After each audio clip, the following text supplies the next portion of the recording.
Welcome to the unexplainable, unpredictable podcast extravaganza. The most amazing podcast in the world.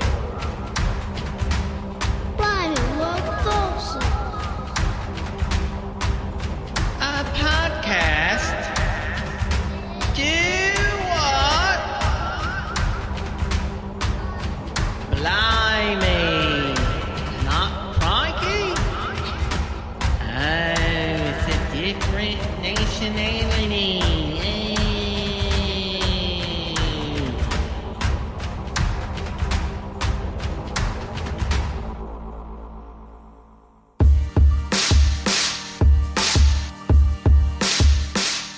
Welcome back to the unexplainable, unpredictable podcast extravaganza. I'm your host, Mr. Anderson.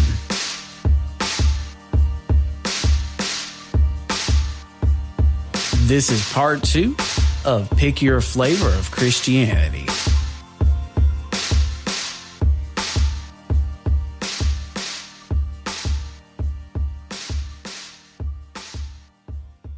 From 1939 to 1945, the world was at war. The Industrial Revolution came into its own, and America became the world's number one superpower. America went from neutral country into the number one world player. As America's power grew, so did the population. In turn, the church attendance exploded. Almost half of the population were attending churches. According to the author Robert Elwood, on a typical Sunday morning in the period from 1955 to 1958, almost half of all Americans were attending church. The highest percentage in U.S. history. During the 1950s, nationwide church membership grew at a faster rate than the population. From 57% of the U.S. population in 1950 to 63.3% in 1960.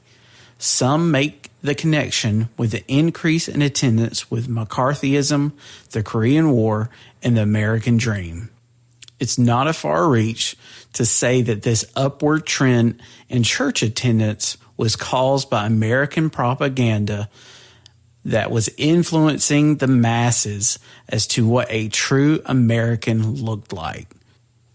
A father at work, a mom at home with her kids preparing the meal, the kids in school and drinking their milk and going to church.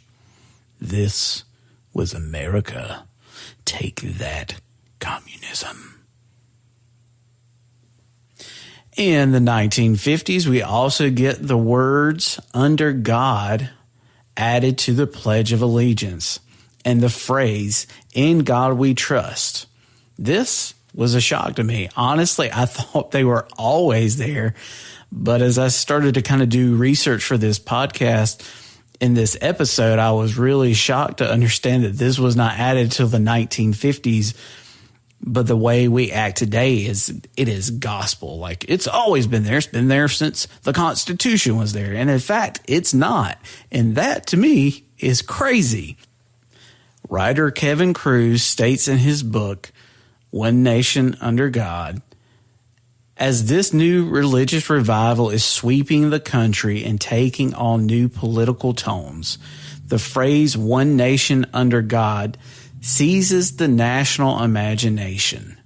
It starts with a proposal from the Knights of Columbus, the Catholic lay organization, to add the phrase "under God" to the Pledge of Allegiance.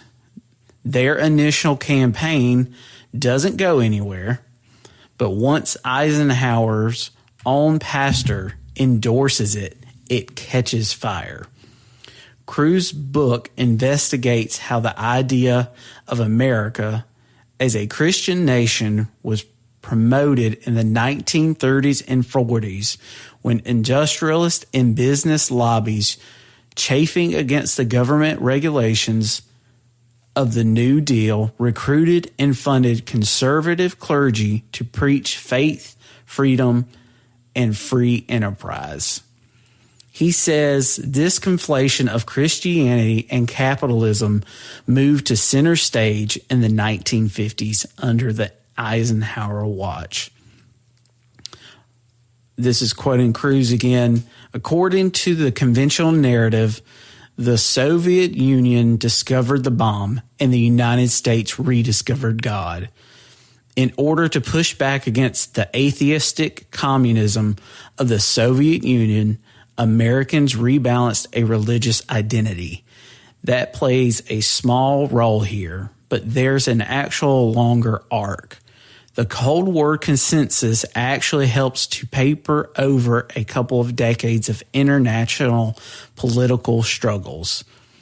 If you look at the architects of this language, the state power that they're worried about most is not the Soviet regime, but rather the New Deal and fair deal administrations in Washington, D.C. In reaction to more regulations and the public view, the big business is bad. To change this image, they needed someone that people trusted, and at that time, it was a pastor. They came up with a honestly smart plan. I mean, this was genius by these big businessmen. They looked at the polls and they saw who's the most trusted person in America right now, and it's pastors. So they found them one. The first pastor they crossed over with was a man named Reverend James Fifield, who in all respects is our first prosperity preacher. Fifield was the head of a group called Spiritual Mobilization. This was an anti-communist movement. To contrast the progressive movement, many people at that time of the New Deal saw as an overreaching government. James Fifield believed that he was a libertarian. He believed Christianity was the answer to combat the rising tide of progressive thinking. The 1950s were a smattering of political, social, and financial change. Mr. Fifield was the pastor of the First Congregational Church in Los Angeles. He was very much so anti-establishment and fundamental Christianity. His church included some of the richest people, not just in America, but in the entire world. He loved it, and he knew it, and he flaunted it. He was all about quote unquote freedom. This was also apparent in his teachings. He believed that the Bible and theology was like a fish that you had to debone, then eat the meat. You pick and choose what works because that is his freedom. He lived a life of luxury, though. He lived in a massive house. You could even call it a mansion. He had his own personal butler, and he had designs to make a Christian theme park. Sounds all too similar to prosperity preachers of today. We can draw some lines to see our models of megachurch explosions coming all the way back from there. This freedom under God movement that he would call the spiritual mobilization took to the streets, churches, and stadiums to push back against the evil, overpowering government being influenced by communism and the influx of communism across the globe. At the end of World War II, the Soviets occupied North Korea and the Americans were in the South.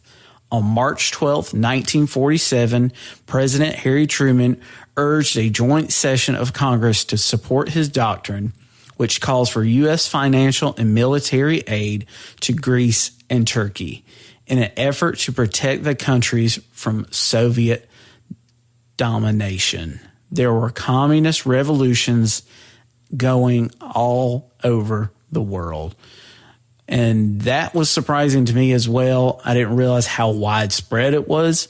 The fact that they were having basically civil wars in Turkey and Greece and all over Central and Southern Asia, you could really see the far reach of what communism was doing, and it was bringing in such fear and worry into the American people and to people around the world. America believed that these revolutions were being backed by Stalin and the USSR. Following another civil war, China's Communist Party leader Mao Zedong declares his creation of the People's Republic of China. In 1950, America entered into the Korean War. A fear is sweeping across the globe of yet another massive war. So at this point, you can imagine that everywhere people are thinking we're about to go into World War III. And a whole generation that had just come back from war is like, man, I'm going to have to go back and fight again. So what seemed to be a new move of God, I think in reality was a naive pastor who was influenced by millionaires to do things that he didn't really know what was going on. I think he really thought, God is using me and he's giving me these people and all this influence. But the truth was they were pulling his strings and really telling him what to say and how they wanted to manipulate people in order for their business to get past the restraints of government. With the blessing of President Dwight D. Eisenhower, this creates an enmeshment point for church and statehood. And this becomes a very dangerous point in American culture and history. I don't believe Eisenhower's goal was to put these two together and create a state religion. I think he was doing it because there was the Red Scare going on and he was trying to do something to bring together Americans, to unite them. But it also could be the evidence of why in the 50s we have an explosion of church attendance, is that people were actually being more patriotic as opposed to actually being religious and spiritual. Fifield's movement did end within just a few short years. It didn't end there. It really had a massive impact on politics and religion. And we see a huge enmeshment point when church and state started working together and one is using the other and vice versa. The thing is, these two things are not the same and they do not mix and can become very dangerous when we put them together. There is a reason our country's founders had the separation of church and state.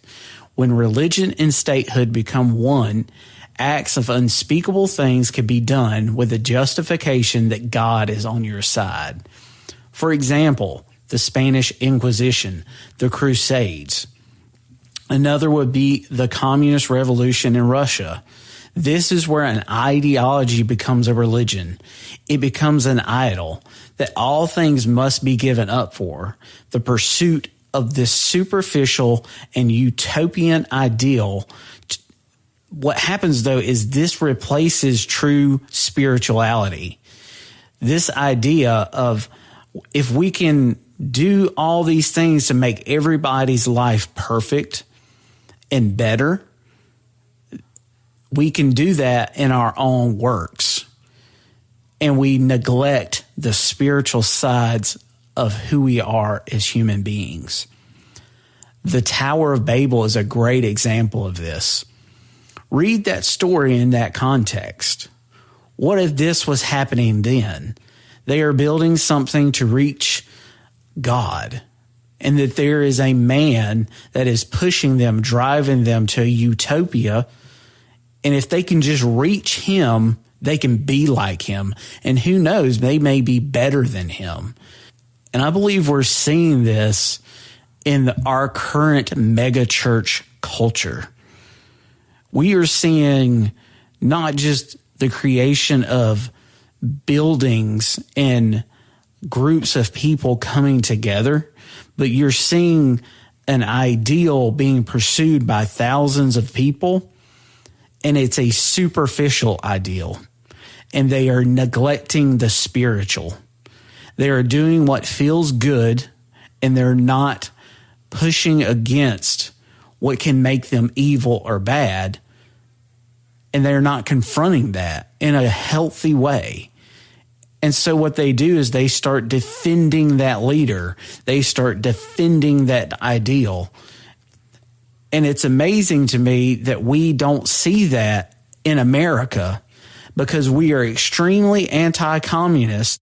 We're extremely anti-socialist. But for some reason, these two things have worked its way into the church. And I'm seeing it more and more, where we are relying on a man to come in and change everything. And we give up all our freedoms to the pursuit of his dream and his idea. And we give up our individualism for a collectiveness.